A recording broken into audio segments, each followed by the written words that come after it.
Afternoon, কেমন আছো সবাই? আশা করছি সবাই ভালো আছো। তো এখন বাজে হচ্ছে দুপুর 3টে। আর সকালবেলা রান্না বান্না খাওয়া দাওয়া সমস্ত কিছু কমপ্লিট হয়ে গেছে।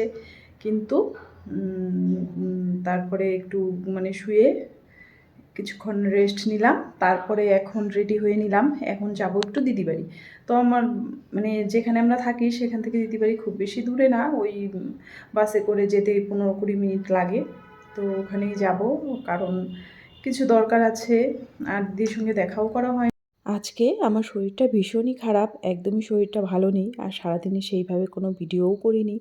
তো সন্ধেবেলায় শুয়ে আছি, শুয়ে শুয়ে বিছানায় আর কি মোবাইলটাই ঘাঁটছি, কিন্তু ভিডিও দিতে পারলাম না, ওই জন্য মনটা ভীষণ খারাপ। তারপরে মনে হলো যে না, আমার আর কি গ্যালারিতে তো পুরনো কিছু ভিডিও আছে যেগুলো আমি এডিটও করতে পারিনি, দিতেও পারিনি। এগুলো বেশ কিছুদিন আগের, যখন আমি কলকাতাতে গিয়েছিলাম। তো সেই ভিডিওগুলোই ভাবলাম যে এডিট করে দিয়ে দিই। এখন বাজে রাত 9টার সময় আমি ভিডিওটা এডিট করতে বসেছি। কখন আর কি এডিট করা শেষ হবে, কখন দিতে পারবো বা আদৌ দিতে পারবো কি না জানি না। তো এই যে আমি দিদি বাড়িতে গেছিলাম, আর এই দেখো এরা তো পশু, তবুও আর কি কত ভালোবাসে। তো আমি যাওয়ার সঙ্গে সঙ্গে তো আমাকে ভীষণভাবে আর কি আদর ঠাদর করলো। তারপরে এই দেখো আমি যতক্ষণ বসেছিলাম ঠিক আমার মুখের সামনে ও ওইভাবে বসেছিল, কোনো দিকেই আর তাকাচ্ছিল না, কেউ ডাকলেও যাচ্ছিল না। আর যাওয়ার সঙ্গে সঙ্গে তো গায়ে উঠে লাফালাফি, কত রকম কত কিছু করলো। আর এইরকম নিঃস্বার্থ ভালোবাসা কিন্তু মানুষের মধ্যে দেখতে পাওয়া যায় না। এরাই পারে, এরা পশু বলেই পারে, মানুষরা এইভাবে নিঃস্বার্থভাবে কাউকে ভালোবাসতে পারে না। তো আমরা তো গিয়ে বসে আছি, এবার চাটা খেয়ে আবার আরেকটা জায়গায় বেরিয়ে যাব। তো এই ভিডিওটা আমি দিয়েছিলাম, শর্ট ভিডিওতে একটু দিয়েছিলাম যে বাবুঘাটের গঙ্গা আরতি। তো এখানে যে এত সুন্দর আরতি হয় আমি ঠিক জানতামই না, আমি আসলে নামই শুনিনি কোনো দিন। ওই ছেলের মুখেই আর কি শুনলাম।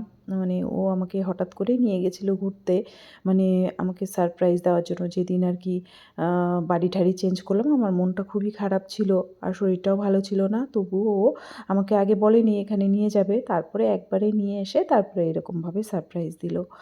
তো কী আর করার, ভালোই লাগলো। সারাদিনের ক্লান্তি এক নিমেষেই মনে হয় দূর হয়ে গেল।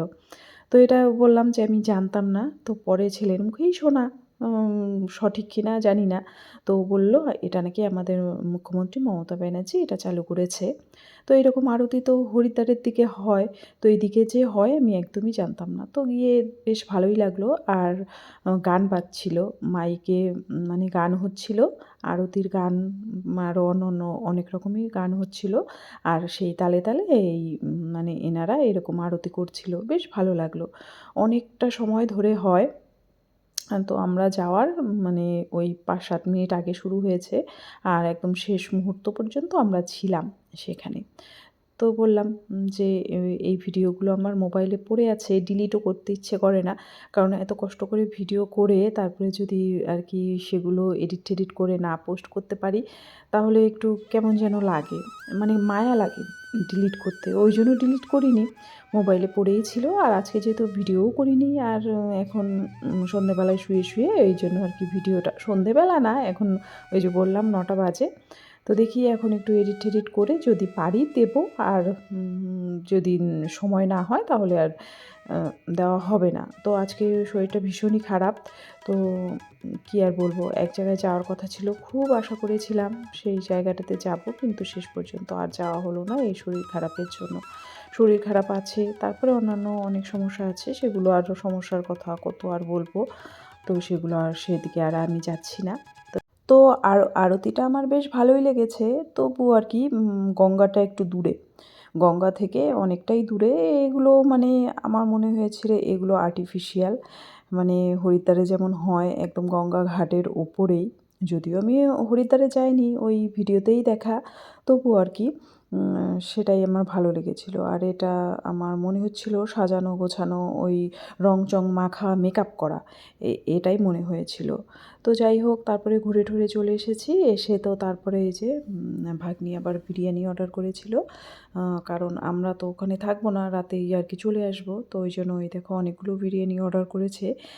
তো এডিট করার সময় মনে হলো যে এই বিরিয়ানি খাওয়ার ভিডিওটা মনে হয় আমি দিয়েছিলাম। তো যাই হোক আবার দিলাম, আবার দেখে নাও তোমরা। তারপরে বিরিয়ানি টিরিয়ানি খেয়ে তারপরে কিন্তু এই যে আমরা এখন চলে যাব। তো ওখান থেকেই একটা গাড়ি বুক করে দিল। তো ওই গাড়ি করেই আমরা চলে আসবো। আর ছেলের জন্যও কিছুটা বিরিয়ানি নিয়ে নিলাম, কারণ গিয়ে না হলে আবার রান্নাবান্না করতে হবে। তো এটাই। তো এখন হচ্ছে আমরা ওই রাস্তার মাথায় যাব, গিয়ে ওই গাড়ি আসবে। আর এখানে তো গাড়ি ঘোড়ার অভাব নেই, সারাদিন রাত সমানভাবে আর কি গাড়ি চলে। গাড়ি ঘোড়ার অভাব নেই, কিন্তু প্রচণ্ড ভিড়ভাট্টা, সেটা দেখেই প্রচণ্ড ভয় লাগে। তো আজকের ভিডিওটা আমি এখানেই শেষ করছি, কালকে আবার দেখা হচ্ছে, টাটা।